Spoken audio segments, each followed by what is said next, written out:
Okay, so now we are on. Okay. Good to have you, and thank you for agreeing to talk to me. Thank you for inviting me. Yeah, sure. It's a nice thing to be part of. Yeah, actually it is. I must admit. Yeah, maybe I don't know. Can you tell me a bit about your project, about what you plan to do with SooJin and. Mm-hmm. Okay, well, as you know, it's going to be, we are creating a piano and video piece. Okay. John Taverner's Palin. It's a composition from 1983. Okay. And we're working on it now. We've worked on a few pieces before, and the idea is always, how do you interpret the piece? And how do you bring something like video or light or projection into a piece that makes sense, for which the composer had no original plans? Yeah. Obviously, there's no score for light or video. Uh-huh. So this is what I've done all my life. And really? I still don't have the answer. Yes. So I don't have the answer to everything. Like, how do you actually work with a classical composer? I work with many different genres. I worked with techno at the beginning. I worked with opera, with theater, modern dance, traditional music, everything. And it's always a new challenge. And classical music is sometimes the more difficult one, because the composer has already taken so much care to make the piece itself a piece, and then you add something. It's, for example, if you were to take a piano piece by Debussy and then add a saxophone, would you say, does it make sense? Why would you do that? Mm-hmm. But I've always enjoyed the idea, the challenge of trying to bring in video or light projection, and yet not break the piece, not destroy the piece, but bring something new to the piece, bring like a new interpretation to the piece. Mm-hmm. So that's basically what we're concentrating on now. Okay. And do you have a specific already idea or images of how do you work usually? It's like you take ready-mades or stuff, you just collect stuff, or do you create? I mean, what's the process of the creation of the work? It's you could say it's always different based on the project itself. So if just 1 second, let me switch something off. No problem. If you put the phones away. If you work on a piece that already has a score, or a composer composed something, the first idea for me is always, what was the intention of the composer? For me, in art, intention is the highest thing. It's not always just technique or something. It's what is the playwright trying to say? What is the author trying to say? What's the composer trying to do? And then what is my approach to it, or my reaction to it? And so in this piece, it's he composed it on an island in 1983, on a Greek island, and loosely deals with light during the course of one day. He said it was a great spectacle, the light in the sky, the color plays, the clouds, the sunlight. And so he's reduced this one day, or found the essence of this one day, and makes it in a musical composition. And Palin was a sketch for the bigger piece, for the orchestra piece. And so we're concentrating on this sketch. Mm-hmm. And so his intention, he was a very mystical person. You know, he was English, but he converted to the Russian Orthodox Church. Oh, really? Mm-hmm. Okay. Yeah, he converted quite early. Like I think in the 60s, he converted to Russian Orthodox Church, because he was very interested in mysticism. He was a very mystical person. And the Russian Orthodox Church is mystical in orientation more than the English one? Yeah? I know, I don't probably. know. Yeah? I think it's probably more mystical than the Church of England, yeah. Okay. I think there shouldn't be racial profiling, but I would think that Russian culture is more mystical than Western European culture. Okay. I've worked a lot in Central Asia, in Kazakhstan and Tajikistan, Uzbekistan, and there you have an interesting mixture of very old Sufi Muslim cultures and their mysticism, sometimes influenced by Russia because of Soviet Union, where they were forced to change things, but how they've then gone back to finding the essence of their original mysticism. And that was interesting for me. For example, he composed for the ney. The ney is a wooden flute from Pakistan and Uzbekistan that I've actually worked with many years ago with an ensemble there. And he was just interested in these kinds of sounds and these sounds, but these ways of having a connection to something greater than just a musical composition. So he grew up as a modern composer. He did serial music. Palin is quite, in some ways, a palindrome. So it's got a conceptual idea behind, but also very mystical, especially with this idea of the light coming from above, illuminating things and how it makes you feel. Mm-hmm. And as I said, for me, the highest thing, the most important thing in art is the intention, but also to make a connection to something greater than yourself. So I work with laptops, I work with computers and software, but I would never make an art piece that is just proof of concept. Look, I can do this with software. that doesn't interest me at all.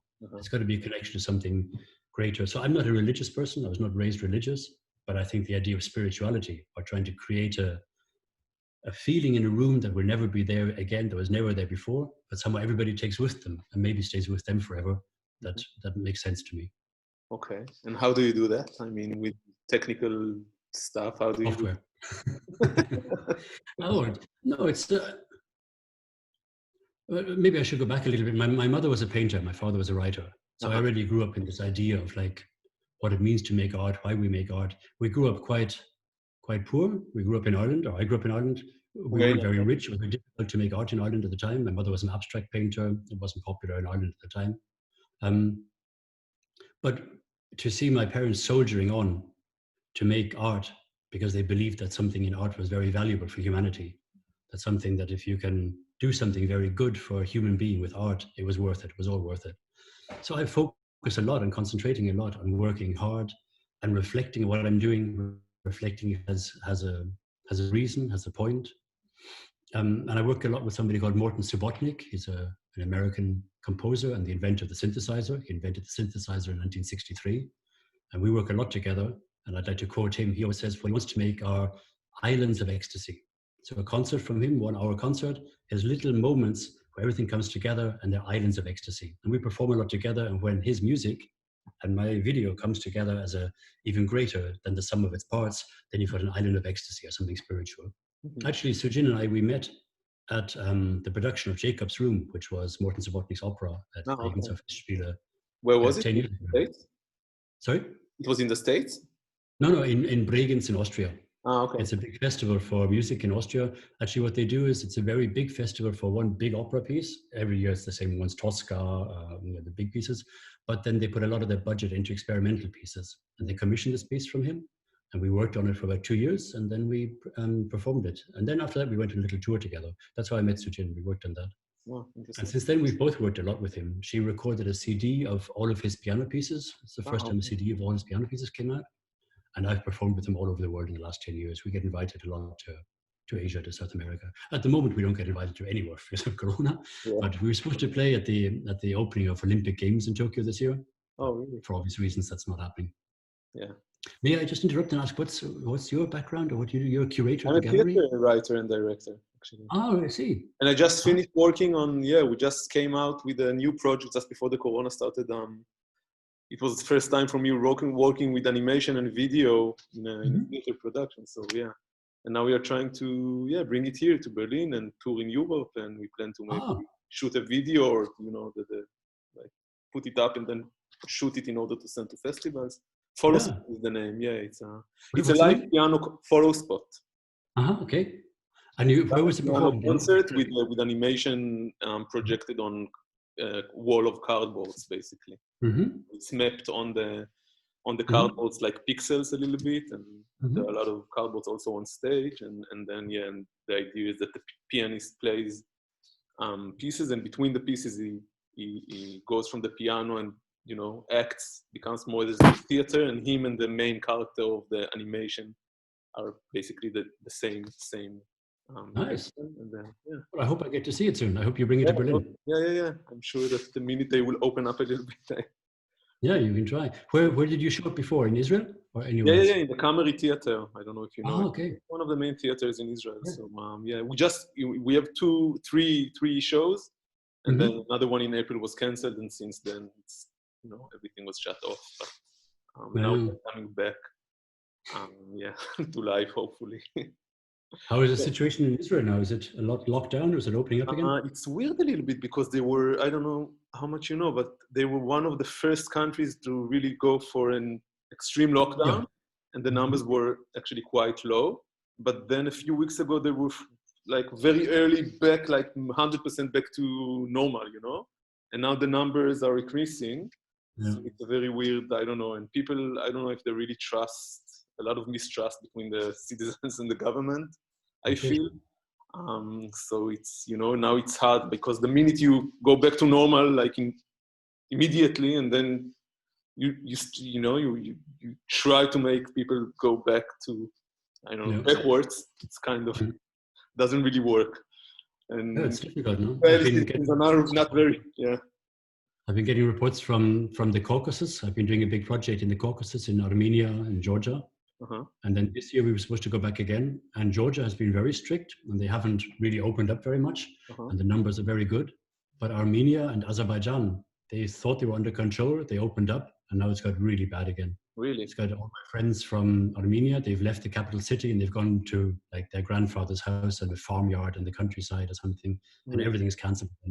All flights are cancelled, all concerts, everything. Yeah, I think here in Berlin and in Germany in general, they do it quite good. I mean, do it gradually and more cautious. I don't know. Yeah. Yeah, we see. I mean, I see a lot of people complaining, but to tell you the truth, when I see what happened in New York, what I see what's happening in many other countries, I think I'm pretty happy to be in Germany right now. Situation in Ireland? It was okay, but Ireland's also quite a small country, and they were able to make a lockdown and then do gradually, you know. And Ireland doesn't yet have such a bad relationship of citizens with the government. Let me put it like that. This whole distrust and fake news, and like in England, it's a very divided society now with Brexit. And we've heard as well. It's just I think it's the bottom of the very level. I mean, we live in a strange world as well, where people are believing some things and choose not to believe other things, and it's interesting what's going to happen with our world in the next time. Definitely. Watching this situation with Corona for me was interesting because it's like being on a ship, and then a big storm comes, and then you look at all the people around you. How do they react? Some people think this is it's a disaster, we're all going to die. The next person, no, I don't believe it, everything's fine. The next person, here's an opportunity, I can make some money. Most of the artists, actually a lot of artists, because I was speaking, since we started this initiative the minute the Corona started almost. So I got to talk to tens of artists already, and quite surprisingly, but most of the artists took it quite good, even over good. I don't know. So like. You mean they were okay with being locked down and working on stuff? Yeah, exactly. Having some time. A lot of them musicians touring all the time. Suddenly, like, it was a shock in the first few, weeks, and then they were quite happy to have some time to write and compose and. I mean, it's also, let's say, in many places where freelance artists and musicians get no help from the state and are very worried. I completely understand that. But in Berlin, they did a pretty good job of supporting artists who need money. And so you think like, okay, I can't travel, but let's learn this new software. Let's go to my studio, or let's practice a new piece. Like what this project that you proposed and which you made, which is great. It gives people something to do. It gives them some financial support. And I mean, it's also good not to be just at the airport all the time. My life has been just at airports in the last 15 years. I toured so much. I went so much, back and forth, especially to Israel. But, it was crazy. And I was so happy that I have this, pose of flying all the time. It was just, it was unreal. May I ask what brought you to Berlin in the first place? What brought me here? Yeah. I can tell you what brought me here and then the accident that made me stay here. So I studied in Ireland. I went to film school and I decided not to continue that. I can tell you later why, but I went to Copenhagen and I studied film theory in Copenhagen. And then I used to come to Berlin at the weekends because it's very close. You can take a bus, it's a few hours. I used to come to West Berlin as it was then and go to parties or see interesting stuff. And then at the end of my studies, I thought, okay, I'll move to Berlin. It looks like a really interesting place. And I came to Berlin, but after about 3 months, I was bored. I thought, like, nothing's happening here. And so this is before the war came down, right? This is West Berlin. Oh, wow. And I guess you're younger than this. You wouldn't have ever seen that. But Kreuzberg was like, it was interesting. Everybody was an artist, but somehow nobody was making art. Everybody was just sitting around talking about maybe their plans to write a libretto, or maybe they would make a film, but they're waiting for a new camera to come out with it. And I got so frustrated. I thought, this is awful. I mean, none of you are making it. You're just meeting in bars, playing the role, as a theater director, playing the role of being an artist. But they weren't actually doing anything. And I got very frustrated. So I was about to leave. I actually had my bags packed and I gave up my apartment and I was really ready to leave. And just then the wall came down. And I couldn't speak German yet. So I remember I heard things in the street, but I thought, it's like something happening. And the guy I was living with, who was Belgian, said, hey, look at this on TV. That's just where we live. And it was like the wall coming down and East Germans coming in. And so I just thought like, okay, let's go out. So of course we went out, we went through the wall, we went to East Berlin, we met some interesting people there. And I just thought, this could be historically interesting. Maybe I should stay for a few more weeks. So my plan was to stay for a few more weeks to enjoy this historical moment. But then something interesting happened. Because I'd given up my apartment, I came to East Berlin and I squatted a house. As I'm sure you knew, Mitte, especially in Friedrichshain, everything was empty, and so a lot was squatted. And within a few weeks, I had so many interesting art friends, mainly from the ex-Soviet Union bloc, because then I was meeting people like Russian filmmakers who had a film camera from 1975 that didn't really work properly, held together with a rubber band, but they were making a film every day. Like Super 8 cameras. They were buying this Russian black and white Super 8 material. And so we worked like crazy. Every night we made films. In the morning, I brought them to Johannisthal to be developed at the DEFA. Then I'd go to sleep. In the afternoon, I'd pick it up. And in the evening, we show it in our little squatted cinema here in Mitte, Friedrichshain or Prenzlauer Berg. Where can I see? Yeah, it was fantastic. So from a few weeks before, thinking like, this is just, it was like morbid. Nobody making art, nobody doing anything. Everybody just getting some money from the state. I mean, I'm exaggerating here. Of course, there were artists. There was a lot happening. But it just wasn't my scene that I was connecting to. And so meeting Bulgarians, Poles, Russians, all these people, and we were working really hard. And then people came from the West as well, people from America who were interesting, who wanted to be part of this. And so I made like hundreds of short films in this time. We had like squatted techno clubs and reggae clubs, but we had projectors everywhere. We had Polish Super 8 projectors that were very cheap for us. And we had like 20 projectors. So basically we were recreating a little bit like Andy Warhol's Factory or those concerts with film projections everywhere. And we worked so hard and nobody was really making any money, but you didn't need any money because none of us paid rent. The flats were free. Somehow everybody got some food. There was a bar every night of the week. So we all met on the Monday bar, the Tuesday bar, the Wednesday bar. And you'd make new alliances, new projects. And like, yeah, let's meet you. And so you could also give concerts. And I know in Israel, this is the opposite, very difficult, because in Israel, it's expensive to produce a concert. So it's expensive for a promoter to bring me to Israel. Maybe he doesn't sell tickets. Oh my God, what's going to happen?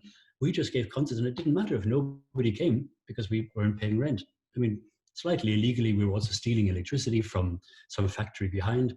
But since the East German state had fallen apart, nobody was really checking. Nobody really knew what belongs to who. And so the police used to also come to our parties in their spare time and just say like, just have a drink. What are you doing here? So it wasn't like that badly illegal. We had a lot of attacks from like fascists, from skinheads. Really? They didn't like, oh yeah. There's a place, maybe you've heard of it, it doesn't exist anymore, called Tacheles, Oranienburger Straße. Okay. And we were like, you know it? It was a very big building at the corner of Oranienburger Tor. It's still there now, but now it's a building site. It's it was very, very big. It was one of the first shopping malls in Germany, like 1920s, I think it was built. Unfortunately, or sadly, it has a historical thing that Hitler gave his first television tests there. This is interesting. The television had just been invented, so they were building cameras, and they had tests in there where he gave speeches. But I think they say Goebbels pretty fast decided, like, no, you're a radio guy, you're not a television guy. You don't look good, your sound is good. It's like the John F. Kennedy's election when they said he looks really good, so he won that election. Anyway, so that was one historical thing there. There was a big theater hall. There were a lot of studios. We had clubs. In the basement, we had a techno club. Wow. And the Nazis used to come and attack quite often. They'd throw Molotov cocktails. One guy had his whole face burned off. And, there's quite a lot of violence. But for making art in that time, if you dodge the violence, we all helped each other. And where are all these movies that you made? Oh, they're probably in my basement somewhere. I mean, all of them were like 3-minute movies because the Super 8 cartridge is 3 minutes long. So there were 3-minute movies that we made every night, but also it did get burnt up in the projectors. So we cut them up and make a new loop and everything. I still have suitcases with them all, but I haven't seen them for many years. And you never try to digitize them I don't know. No, I always want to look forward. Wow. I've never been somebody who's very good at documentation.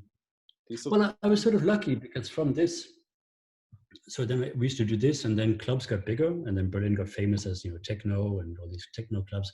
I never really liked techno much, I have to admit. It was never really my music. I think I like almost most musics, but the beat of techno, it's never been my thing. It's just not. I'm not that kind of person who wants that kind of beat. But of course, the clubs were there, so it was an opportunity to try stuff, to make stuff, and to earn some money. And then suddenly we started a little project. It was called Rechenzentrum. We were 3 people. And it was like electronic music, electronic video, and we were on stage, and we were very lucky. It took off, and within a few years, I was living from it quite comfortably and traveling around the world with this.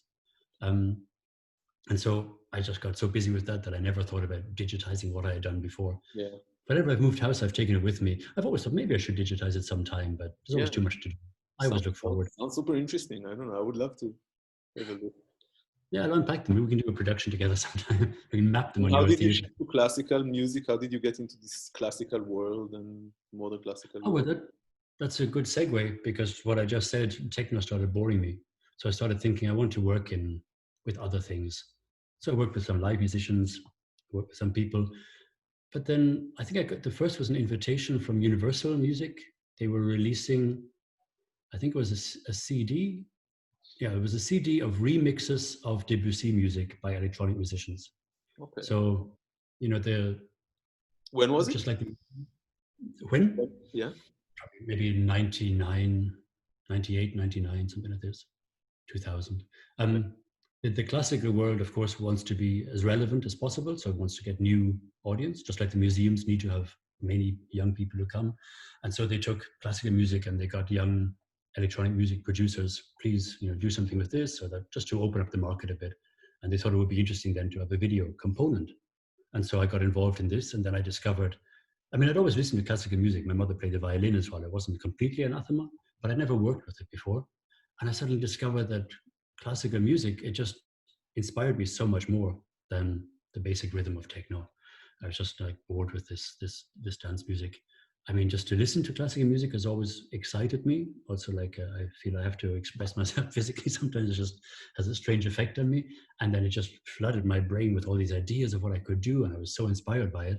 And so I just went more and more for that. And then some ensembles, like Ensemble Moderne in Frankfurt, and some ensembles would come to me and say, do you want to work on something? Ascolta in Stuttgart, and then orchestras. And then I got into this more and more. I never made a concerted effort. I want to work with classical music. But when you find that something is inspiring you more than this, you find going in this direction like automatically. And so I spent a lot of time with that. Okay. And then from that came opera, because opera is one of the first multimedia things anyway, like historically. So it made sense to have video projection or live cameras and live camera tracking and video mapping on stage. And so I got involved in that a lot. I worked a lot with Olga Neuwirth, the Austrian composer. We still work a lot on projects together. Okay. And she's always been for mixing up everything, like mixing an orchestra together with electronic manipulations, and then also video projections and with transgender singers and actors. And so that's always been very inspiring. Interesting. And usually the images and the content of the video, it's something you create yourself, like on a software on a computer. You also take, you shoot outside, you take real materials and edit them. Like, how does it? Where do you take it? That's an interesting development, I guess. When I started, it was when sampling was very much en vogue. So just as in music, the first samplers came and we sampled, I don't know, James Brown or something like that. I didn't like this idea of sampling something for the context of James Brown, but I did like the idea of taking something, manipulating it beyond recognition to make something new. Like a sculptor taking a stone and find what poem is inside that stone, and what poetry can I make with this stone.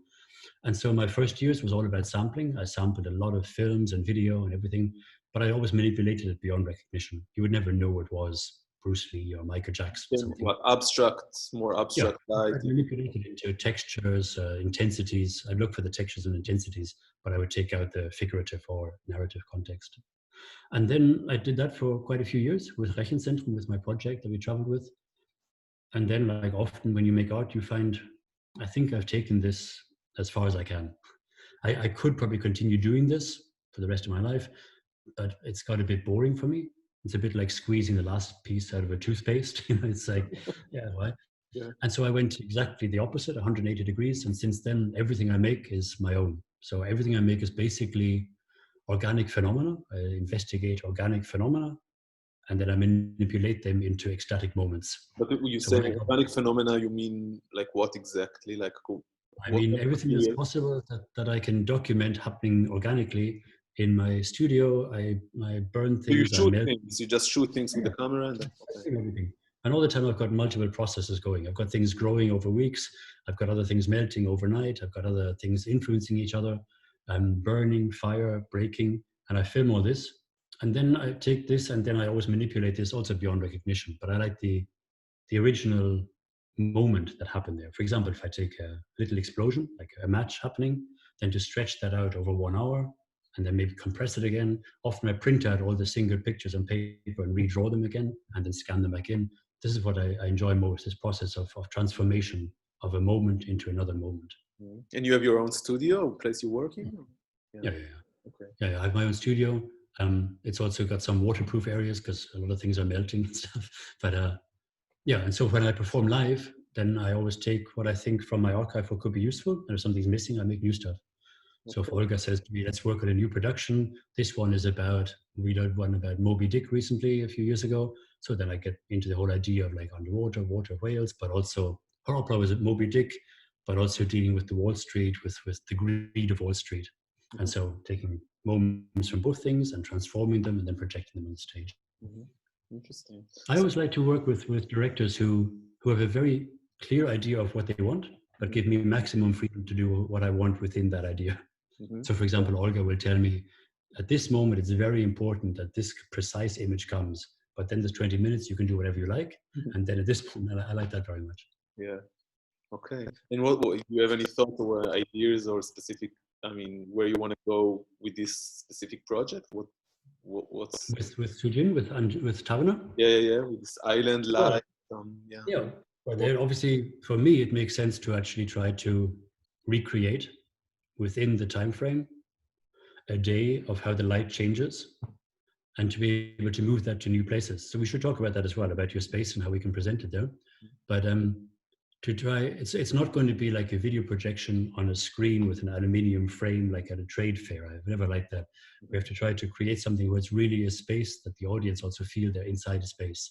They're not viewing a production, a performance, a presentation. And we're sitting here in the audience. It's to be inside of a real day on that island as John Taverner experienced it. I'm presuming that he took many moments from many days and condensed them into one day, to get the essence of many things into one bow of one day, one dramatic bow. And so that's what we'll intend doing. It'll probably be very stark shadow light play. That's what direction I'm going in at the moment. And also SooJin wants that like that, which I'm completely in agreement with. I'm not going to film any people in it. There's nothing figurative in it. There's nothing happening. It's going to be just as if you were looking at the clouds, imagining how the day has changed.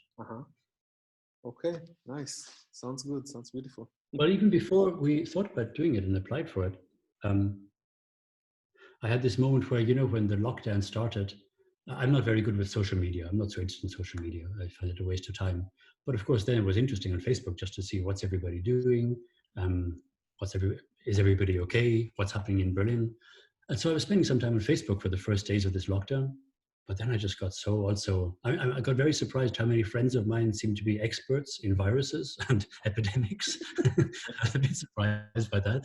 And I also got I don't really feel like reading so much of this anymore. I'm in contact with my people I'm important with, friends. I phone them, SMS, whatever. But this Facebook, and I remember sitting on my couch and looking out. I live on the 4th floor, and I'm lucky that there's no house opposite me. There's the cemetery in Chausseestraße. So I could see all the clouds, the whole sky, whole panorama. I thought, I'm actually happier just sitting here looking at the clouds going by and thinking about lockdowns and my life and all than being on Facebook.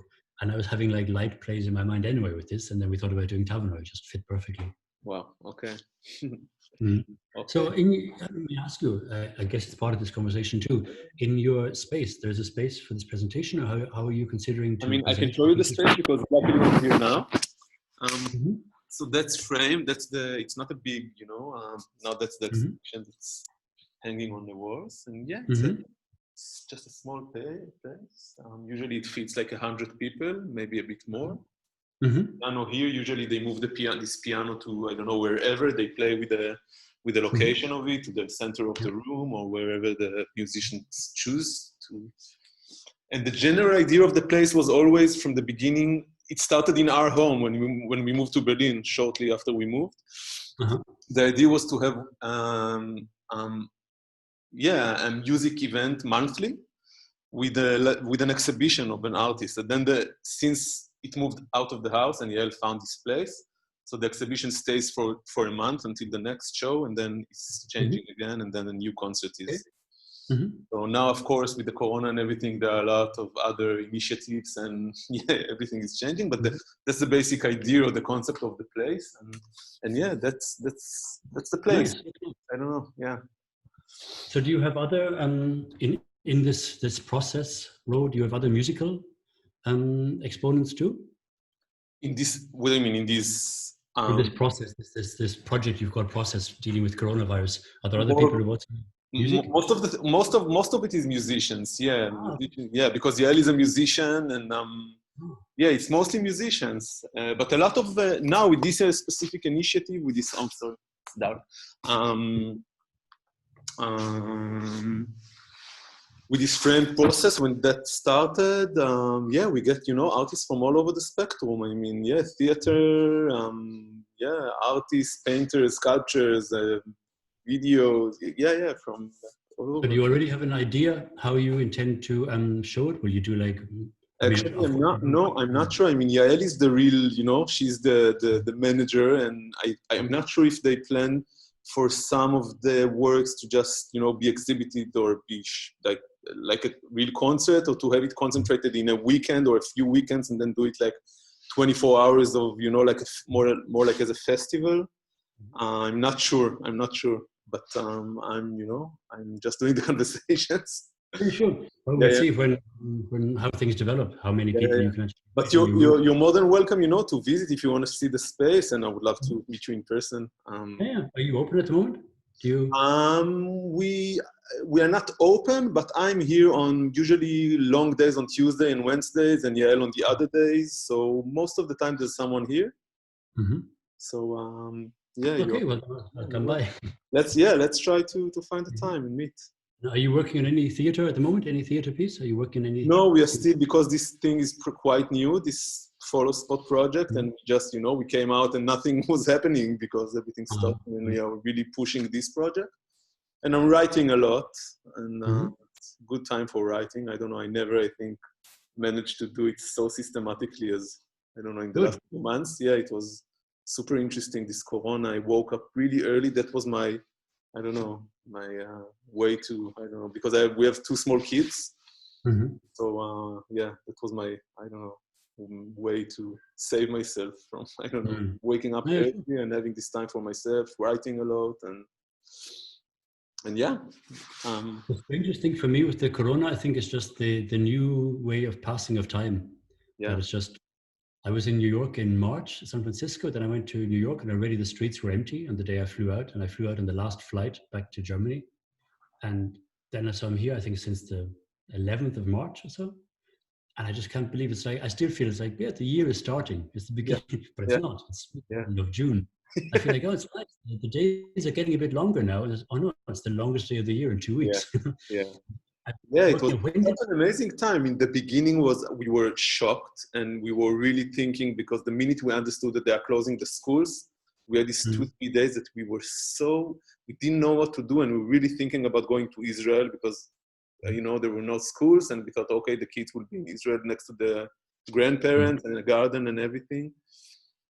And last minute, we already booked flight, and then we decided not to go. I mean, I decided not to go. I had this sudden feeling when I went to the basement to bring the suitcase. I said, no, we live here. We decided to move here. And the minute we decided to stay, something like, also I had these few days with a lot of Facebook, and then I just quit. I don't know, it gave me anxieties. And then I shifted to this whole other mood, exactly, time stretching, and I'm just, in complete solitude.